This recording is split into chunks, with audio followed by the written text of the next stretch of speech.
Hello दोस्तों, स्वागत है मेरे चैनल इन्वेस्टिंग मनी में। तो दोस्तों आज मैं आपके लिए एक एक्सेल वर्किंग बताने वाला हूँ जो कि इस पॉइंट के ऊपर बेस्ड होगी कि स्टॉक मार्केट में जो भी हमें इनकम होती है वो किस बेस पर टैक्स लगती है। बेसिकली ये वीडियो इम्पोर्टेंट रहने वाला है उन लोगों के लिए जिनके घर में और फैमिली मेम्बर्स भी हैं, कुछ के पास इनकम्स आती हैं, कुछ के पास इनकम्स नहीं आती हैं, या फिर कुछ मिडिल क्लास फैमिलीज जहाँ पर इनकम टैक्सेबल लिमिट के आसपास घूमती है। ठीक है, तो आते हैं, स्टार्ट करते हैं दोस्तों वीडियो। मैं एक ऐसा सिनारियो ले रहा हूँ जहाँ पर हम सेम टाइप की ट्रांजैक्शंस को डिफरेंट केसेस पर एनालाइज करेंगे कि हमको उन पर टैक्स कब लगेगा, कब नहीं लगेगा, और हम इसका बेनिफिट किस तरह से अपनी टैक्स प्लानिंग में ले सकते हैं। क्योंकि हम जब ट्रांजैक्शन करते हैं उससे पहले हमारे पास ऑप्शन होता है कि हम उस ट्रांजैक्शन को किस डीमैट में करें, किस में नहीं करें। लेकिन एक बार जब आप ट्रांजैक्शन कर चुके होते हैं तो उसके बाद में उन ट्रांजैक्शंस को रिवर्स करने की पॉसिबिलिटी बहुत ही कम होती है, ना के बराबर होती है। ऑल्दो हम ट्रांजैक्शंस को रिवर्स तो नहीं कर पाएंगे, लेकिन हाँ, कुछ केसेस में हम ट्रांजैक्शंस का नेट इम्पैक्ट किसी दूसरे डीमैट में भी ट्रांसफ़र कर सकते हैं। इसके लिए मैं एक दूसरा वीडियो बना सकता हूँ, देखते हैं। आपको ये चीज़ें ये पसंद आता है तो अगर आप चाहेंगे तो उस तरीके का भी हम एक वीडियो लेके आएंगे। तो दोस्तों स्टार्ट करते हैं।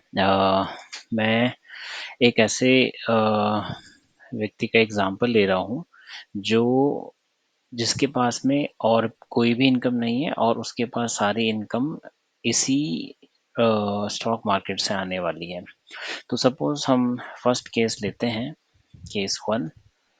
इस केस में उसके पास वो सारी इनकम जो स्टॉक मार्केट से अर्न कर रहा है वो एफ एंड ओ के थ्रू आती है। इसके बाद हम केस टू बनाते हैं। केस टू में सपोज वो इंट्राडे से इनकम लेता है। और केस थ्री हम बना रहे हैं। केस थ्री में उसकी वो इनकम कैपिटल गेन, जो कि शॉर्ट टर्म कैपिटल गेन से लेता है। यहाँ पर ये ध्यान देने वाली बात है कि long term capital gain is exempt up to 1 lakh है। और 1 लाख से जो भी हमारे पास में extra long term capital gain होता है तो उस पर 10% के रेट से टैक्स लगता है। तो ये लॉन्ग टर्म कैपिटल गेन सभी केसेस में एक जैसा ही काम करेगा। तो हम लॉन्ग टर्म कैपिटल गेन को फिलहाल अपने सिनारियो में नहीं डिस्कस करने वाले हैं। तो सपोज हमारे पास में कोई एक स्टॉक है जिसमें हम ट्रेडिंग करते हैं या जिसमें हम इन्वेस्टिंग करते हैं, वो है MCX। MCX का आजकल करंट जो लॉट साइज है, लॉट साइज 200 क्वांटिटी का है। यानी ये बेसिकली मैं एफ एंड ओ ट्रेड्स के लिए लॉट साइज लिख रहा हूँ। तो सपोज अगर आप एफ एंड ओ में कोई फ्यूचर या ऑप्शन में कोई ट्रांजेक्शन करते हैं और आप MCX का एक लॉट बाय या सेल करना चाहते हैं तो आपको 200 क्वांटिटीज लेनी पड़ेगी। इसीलिए जो भी हम ट्रांजेक्शन्स में जो भी हम केसेस में एनालाइज करेंगे हम 200 क्वांटिटी के अकॉर्डिंग ही करेंगे, सो दैट कि वो कंपैरिजन ज़्यादा इक्वल हो पाए। इसका बाय प्राइस 3700 हम ले रहे हैं। तो 3700 का हमने बाय किया और हमने जो सेल किया है वो सेलिंग प्राइस सपोज 4100 है। तो आपने फर्स्ट केस में MCX का एक लॉट बाय किया 3700 में और सेल कर दिया 4100 में। तो इसकी वजह से जो आपके पास गेन होगा वो गेन टोटल, क्योंकि 200 क्वांटिटी है और इसको मल्टीप्लाई करते हैं, 4100 में हमने सेल किया, 3700 का था और इसको हमने मल्टीप्लाई कर दिया, यानी 400 रुपीज़ हमको पर लॉट प्रॉफिट होता है। तो 200 क्वांटिटीज़ अगर होती हैं तो इस तरह से हमारे पास 80,000 रुपीज़ का प्रॉफ़िट निकल के आता है। केस 2 में आपने सिमिलरली 200 क्वांटिटीज़ को बाय किया देन सेल किया, लेकिन सिर्फ़ डिफ़रेंस ये है कि आपने इंट्राडे में किया। इंट्राडे का मतलब आपने मॉर्निंग में शेयर्स बाय किए और एंड ऑफ द मार्केट जो होता है तो उस डे का जो एंड होता है उससे पहले-पहले मार्केट क्लोज़ होने से पहले-पहले आपने उन क्वांटिटीज़ को सेल कर दिया। तो इस तरह से भी आपको 80,000 रुपीज़ का प्रॉफ़िट अर्न हुआ। सिमिलरली थर्ड केस में आपने उन शेयर्स को जिस दिन बाय किया उसी दिन सेल नहीं किया और उसके बाद कभी भी आपने सेल कर दिया। एग्जाम्पल के लिए जब भी आपके डीमैट में वो ट्रांसफ़र हो जाते हैं तो 1 दिन या 2 दिन के अंदर जो भी शेयर्स आपके अकाउंट में आ जाते हैं, आपके डीमैट अकाउंट में आ जाते हैं, देन आप उसे सेल करते हैं तो वो आपका इंट्राडे नहीं होगा, वो आपका शॉर्ट टर्म कैपिटल गेन होगा। अगर आपने यही क्वांटिटी 1 साल के बाद सेल की होती तो वो लॉन्ग टर्म कैपिटल गेन होता, तो लॉन्ग टर्म कैपिटल गेन तो एग्ज़ेम्प्ट होगा 1 लाख, ठीक है? बट हम इसको अभी डिस्कस नहीं कर रहे हैं, फिलहाल 3 केसेस को कर रहे हैं। और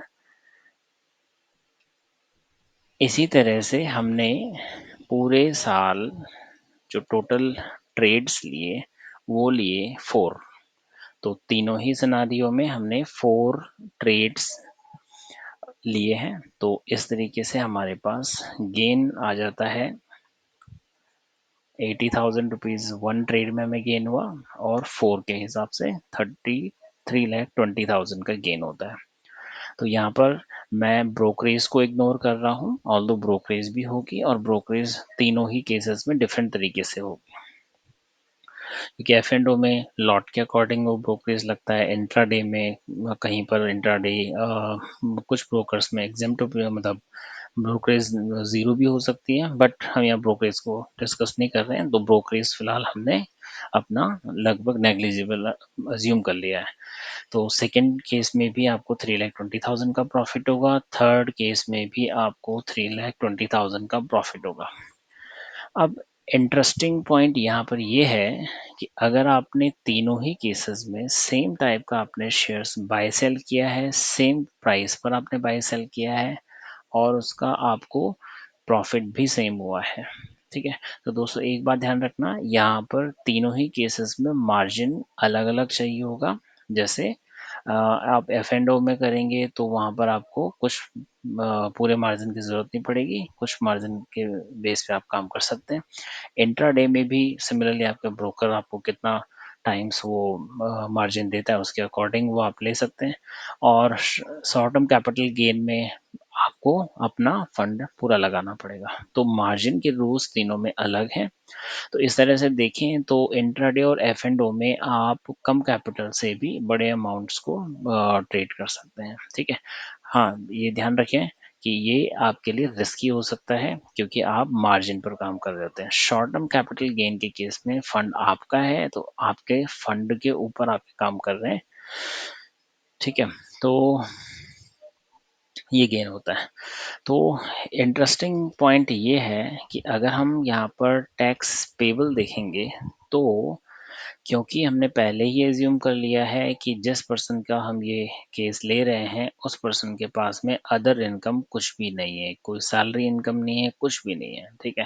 कोई सैलरी इनकम, बिजनेस इनकम कुछ नहीं है, तो इसके पास में अगर एफ एंड ओ से 3,20,000 की इनकम आती है तो आजकल के सिनेरियो में 5 लाख रुपीस तक की इनकम पर कोई भी टैक्स नहीं लगता है। टैक्स की कैलकुलेशन होती है, टैक्स निकल के आता है, बट उसमें सेक्शन 87 ए की एग्जामेशन मिल जाती है और वो पूरा टैक्स ज़ीरो हो जाता है, मतलब टैक्स पे लाइबिलिटी आपकी ज़ीरो हो जाती है।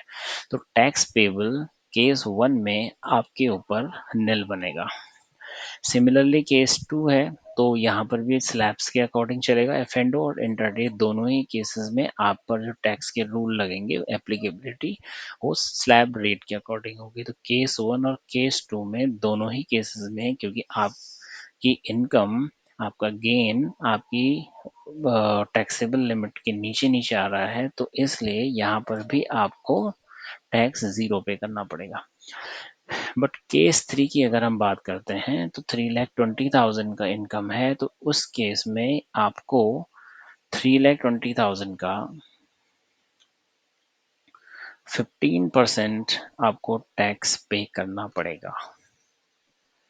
और 48,000 आता है, लेकिन ओनली 48,000 नहीं होगा, इसमें आपको साथ में 4% जो secondary and higher education cess है वो एक्स्ट्रा देना पड़ता है। मैं उसको अगर इग्नोर भी कर देता हूँ अभी, तो मोटा मोटा 48 या 49,000 रुपीज़ आपको टैक्स पे करना पड़ेगा। तो आप अब दोस्तों ये देख सकते हो कि यहाँ से यहाँ तक अगर आप लॉजिकली देखें तो आपने सेम टाइप के शेयर्स पर अपने ट्रेड्स लिए, बस डिफरेंस ये था कि ट्रेड में किस तरह से आपने ट्रेड लिए वो डिफरेंस था। फर्स्ट केस में एफ एंड ओ था, सेकंड में इंट्राडे था, इन दोनों को हम सेम ही समझ लें। और थर्ड में आपके पास में शॉर्ट टर्म कैपिटल था। तो इंट्राडे में प्रॉब्लम ये है कि आपको उसी दिन के लास्ट मार्केट क्लोज से पहले अपने सौदों को काटना पड़ता है, जो कि आपको थोड़ी सी प्रॉब्लम दे सकता है। एफ एंड ओ में आप उसको थोड़ा सा कैरी कर सकते हो, ठीक है। दोनों के अपने प्लस माइनस हैं, but taxation point of view से दोनों की इनकम को हम स्लैब रेट के अकॉर्डिंग देखें तो यहाँ पर टैक्स लायबिलिटी हमारी ज़ीरो बनेगी। थर्ड केस में आपके पास में शॉर्ट टर्म कैपिटल गेन हुआ है, तो 48,000 रुपीज़ आपको टैक्स पे करना पड़ेगा, क्योंकि यहाँ पर इनकम टैक्स के जो रूल्स कहते हैं कि शॉर्ट टर्म कैपिटल गेन अगर आपकी बेसिक एग्जम्पशन लिमिट के ऊपर है, तो उस केस में आपका 15% फ्लैट आपका शॉर्ट टर्म कैपिटल गेन आपको पे करना पड़ेगा, अगर आपकी सिक्योरिटीज पर सिक्योरिटीज एंड ट्रांजैक्शन टैक्स, जिसको एसटीटी कहते हैं, वो पे हुई है। तो जनरली जो भी हम ट्रांजेक्शन आजकल करते हैं डीमेट अकाउंट के थ्रू करते हैं, और डीमेट अकाउंट के थ्रू जब आप ट्रांजेक्शन को करते हैं मतलब ब्रोकर्स के थ्रू, तो वहाँ पर आपका एसटीटी पे ऑलरेडी पे हो जाता है, ठीक है। तो इसलिए यहाँ पर हम अज्यूम कर रहे हैं कि सारी ट्रांजेक्शन्स हमारी एसटीटी पेमेंट के बाद पेमेंट हो जाती है और उस तरह से होती है। तो यहाँ पर टैक्स हमारा 15% के रेट से लगेगा। तो तीनों ही केस में ये वाला केस हमको प्रॉब्लम दे सकता है। तो अब यहाँ पर समझने वाली बात ये है कि आप आपके पास अगर आज ऑप्शन है अपने सौदे को काटने के लिए, और आपको लगता है कि हाँ मैं ये कर देता हूँ और इतने का गेन हो जाता है, ठीक है, तो आपको इस केस में आपको कुछ टैक्स नहीं देना। बट अगर गलती से आपने उस ट्रेड को कैरी कर लिया, एग्जाम्पल के लिए आपका मार्केट प्राइस अभी 4090 था, और आप वेट कर रहे थे एक्स्ट्रा 10 रुपीज़ के लिए कि 4100 होगा तो मैं सेल करूंगा, आज नहीं तो कल, और आप इसका वेट करते करते एक दिन वेट और हो जाता है। तो अब यहाँ पर ये देखें कि आप सिर्फ 10 रुपीज़ के अपने टारगेट से दूर थे और आप वेट करते रह गए, तो आपके आज के शेयर अब आप आज नहीं सेल करके आपको कल या परसों में सेल करोगे, जो कि 4100 का वेट आप कर रहे होंगे। बट आपने 10 रुपीज़ यहाँ पर शेयर अर्न किया, जो कि 200 के हिसाब से आपका 2000 रुपीज़ होता है। तो 2000 रुपीज़ के प्रॉफिट को अर्न करने के लिए, एक्स्ट्रा अर्न करने के लिए आपको टैक्स के ट्रैप में फंसना पड़ेगा, जो कि 48,000 या 49,000 समथिंग आपको टैक्स पे करना पड़ेगा।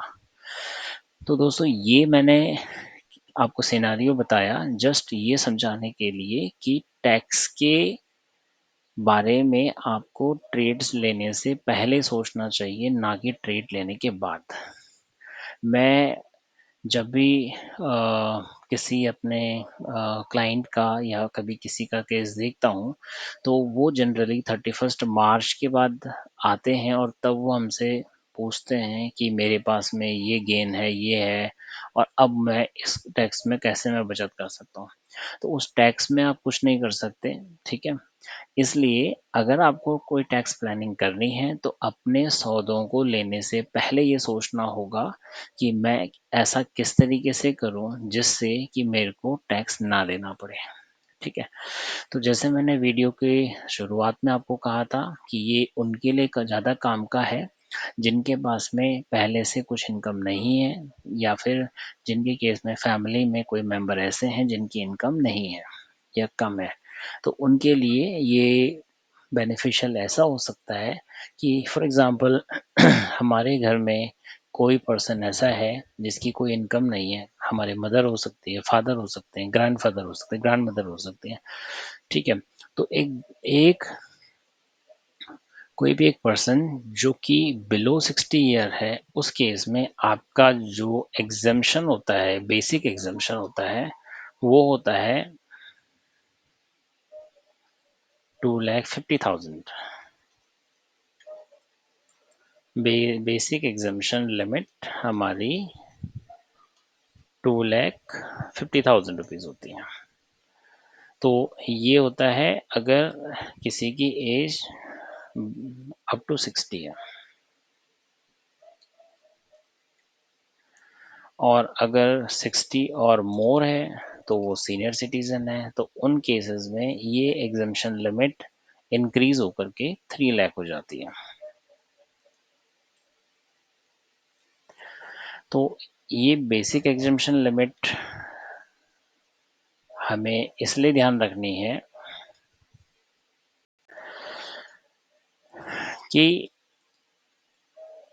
अगर आपका short term capital gain with in these limits है, तो ऐसे केसेस में आपके ऊपर कोई भी टैक्स नहीं बनेगा, क्योंकि आप ये बेसिक एग्जम्पशन लिमिट ही नहीं ले रहे होंगे।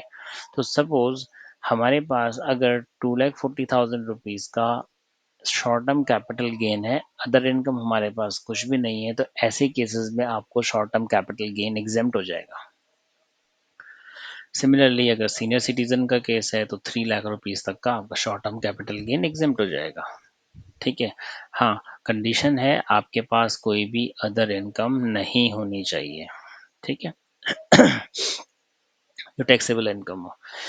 सिमिलरली अगर आपके पास में, जैसे इस केस में हम देखें तो हम ईयर में जैसे जैसे ट्रांजैक्शंस करते रहते हैं, वैसे वैसे साथ साथ में मंथ बाय मंथ अपना एक ट्रैकर बना सकते हैं, जो कि हमें ये हेल्प करेगा कि हमने पूरे ईयर में अगर 2,50,000 या 3 लाख की लिमिट थी, तो हम इस लिमिट में से कितनी यूज़ कर चुके हैं। एग्जाम्पल के लिए आप अगर 2 लाख रुपीस का capital short term capital gain already कर चुके हैं, और आप अपनी वाइफ के अकाउंट में काम कर रहे हैं, उनके डीमैट अकाउंट में कर रहे हैं, और उनकी अदर इनकम कुछ नहीं है, तो इसलिए यहाँ पर 50,000 की लिमिट आपके पास बची है। तो आप जो भी सौदे डालें, शॉर्ट टर्म कैपिटल गेन करें, तो जस्ट 50,000 और के लिए करेंगे और उसके बाद आप स्टॉप कर लेंगे। ठीक है।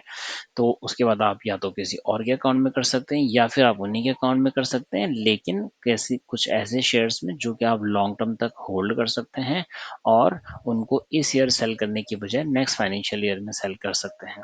नेक्स्ट फाइनेंशियल ईयर में अगर शॉर्ट टर्म कैपिटल गेन होगा, तो अगेन वो 2,50,000 या 3 लाख रुपीज़ के लिए काम करेगा, और अगर वो 1 ईयर से ज़्यादा हो जाता है तो वो लॉन्ग टर्म कैपिटल गेन का पार्ट बनेगा, जो कि 1 लाख रुपीज़ तक एग्जेम्प्ट है। तो आप इस तरीके से प्लानिंग करके अपने टैक्स को रिड्यूस कर सकते हैं, टैक्स को ज़ीरो कर सकते हैं। ठीक है। तो दोस्तों ये टैक्स प्लानिंग है, ये हम टैक्स की कोई चोरी नहीं कर रहे हैं, गवर्नमेंट के रूल्स के तहत रह करके, और हम अपने टैक्स को मिनिमाइज करने की कोशिश कर रहे हैं। ठीक है। तो इस तरीके से हम कर सकते हैं। यहाँ पर हम इसके लिए एक ट्रैकर और बना सकते हैं, जो कि आपके फैमिली मेंबर्स के हिसाब से और आपके जो डिफरेंट डीमेट अकाउंट्स के हिसाब से जो ये बताएंगे कि किसके अकाउंट में कितनी लिमिट है और कितनी हम एग्जॉस्ट कर सकते हैं। ठीक है। तो अगर दोस्तों इस तरीके का ट्रैकर आप चाहते हैं, तो आप प्लीज़ चैनल को सब्सक्राइब करें, कमेंट में लिखें, तो मैं ज़रूर आपके लिए ऐसा ट्रैकर बना सकता हूँ, और वो आपको प्रोवाइड भी कर सकता हूँ। तो दोस्तों मैं इस चैनल में कुछ ऐसे ही इंटरेस्टिंग वीडियोस बनाता रहूँगा, और आप लोगों से रिक्वेस्ट है कि मेरे इस नए चैनल को प्लीज़ सपोर्ट कीजिए, सब्सक्राइब कीजिए, और कुछ इंटरेस्टिंग अगर आप कमेंट में लिख सकें, कुछ स्पेशल ऐसे कुछ मतलब स्टॉक मार्केट से रिलेटेड अगर आप वीडियोस चाहते हैं, तो प्लीज़ आप वो भी सजेशन दीजिए, और मैं उस तरीके के वीडियोस बनाऊंगा आपके लिए। ठीक है। तो थैंक यू दोस्तों, बाय बाय।